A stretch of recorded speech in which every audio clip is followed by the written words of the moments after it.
let's have some fun. Is Drew Eubanks the next Dave Cowens? If you haven't seen, Popovich actually made a comparison between Drew Eubanks and Dave Cowens, saying that he could potentially be a poor man's Dave Cowens. Okay. I think there is a comparison there, and we're going to get into that, okay? And you're going to be able to hear me out, but let's go ahead and make fun of Pop just for a minute, okay? Because I'm starting to believe that Popovich is just a Dave Cowens fan. Because I thought about when he said that, and I was like, what? Did Popovich say this before? And lo and behold, here it is. After some research, Greg Popovich compares Aaron Baines to Dave Cowens in 2017. So Popovich just loves him some Dave Cowens. But, okay.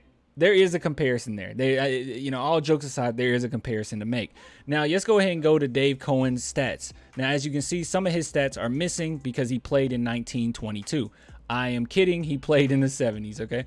They didn't take certain stats. But as you can see, total rebounds is what we can focus on here. 15, 15, 16, 16, 15, 16, 14, 14. Good God, dude. And I have to say, the thing about it is, Dave Cowens, he was really good at rebounding, playing tough, being gritty. He was pretty versatile around the rim as well. And I definitely see that from Drew Eubanks. I would say Drew Eubanks is a tad bit more athletic, but I mean, who's not a tad bit more athletic than players from the 70s, right? But yeah, so Drew Eubanks has a lot in his arsenal, and for Popovich to even make that comparison between him and Dave Cowens is very promising. And it really does show Drew Eubanks' character. He approached the game being tough. He approached the game being gritty. He just likes that nasty. Okay? So I really like the comparison, and I definitely see it. Not only that, both Drew Eubanks and Dave Cowens, if you want to talk about size, they're both the same size. They were both 6'9". Couldn't find a lot of stuff about Dave Cowens' weight. That's always kind of, iffy. It's all over the place depending on what website you go to. But overall, there's definitely a comparison to be made, and there's definitely things to talk about when it pertains to these two guys. But the main thing that I want to point out is the fact that Drew Eubanks is so good around the rim, and Dave Cowens was very good around the rim. And I would even add that Drew Eubanks, I mean, he could potentially, now right now he's not necessarily Dave Cowens.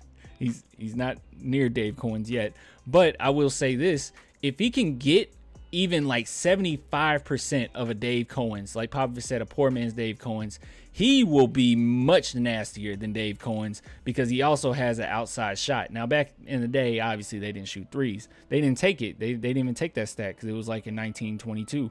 Actually, it was like 1845. But like I was saying, I think that Drew Eubanks really can end up being a very good overall player, overall big man. And honestly, he kind of has an old school type of game. If you really think about it, he has a nice little hook shot. He really pays attention to his post moves. And that's something that you don't get a lot of from NBA players nowadays, especially big men. They don't focus on their craft like this. But Drew Eubanks, you can tell that he is a nerd of the game. You can tell that he studies these old, these older players and former players that were in the NBA. And I think that the presence of Tim Duncan really helped him when he was here. So overall, I like the comparison. Let me know, do you think that Drew Eubanks could be the next Dave Cowens? I'd say sure. Why not? But Dave Cowens is a Hall of Famer. So you got some big shoes to fill, my big man. So you guys let me know what you think in the comments. Please like, subscribe, noti bell, all that. Yeah, link in the description. Support $2 patron. Yeah.